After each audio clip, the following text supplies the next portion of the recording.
છોટાઉદેપુર જિલ્લામાં સ્થાનિક સ્વરાજની ચૂંટણીનો શંખનાદ ફૂંકાઈ ચૂક્યો છે, પરંતુ મેદાનમાં ઉતરતા પહેલા જ રાજકીય ખેંચતાણ ચરમસીમાએ પહોંચી છે. બોડેલી નગરપાલિકા અને પંચાયતોની ચૂંટણીમાં ઉમેદવારોની પસંદગી મુદ્દે કોંગ્રેસ અને ભાજપ સામસામે આવી ગયા છે. કોંગ્રેસે ભાજપ પર સામ દામ દંડભેદની નીતિ અપનાવી ઉમેદવારો તોડવાનો ગંભીર આક્ષેપ કર્યો છે.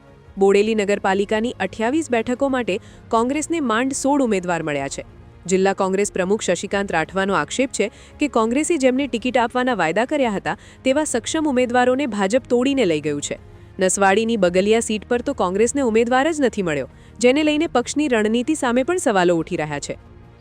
ભાજપ પાર્ટી તરફથી એમના પદાધિકારીઓ તરફથી જે જોર જબરદસ્તી દબાણ કરીને લોકોને બેસાડી ધમકી આપીને એમને ઘરે બેસાડીને પછી એમના પક્ષમાં લઈ જઈને મેન્ડેટો આપ્યા છે.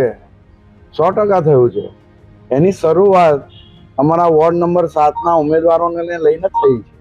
તો બીજી તરફ જિલ્લા ભાજપ પ્રમુખ ઉમેશ રાઠવાએ વળતો પ્રહાર કરતા શું કહ્યું, સાંભળો. કોંગ્રેસ પાસે ઘરે જઈને ઉમેદવાર શોધવા પડે એવી સ્થિતિ છે. આ બધા પણ એનાથી માહિતગાર છે. કોઈ ઊભું રહેવા માટે તૈયાર નથી, એમની ટિકિટ લેવા માટે તૈયાર નથી. કોંગ્રેસની કેવી હાલત છે? કોંગ્રેસની હાલત અહીંયા આ છોટાઉદેપુરની અંદર કઈ એની દેખાતી જ નથી એવું છે.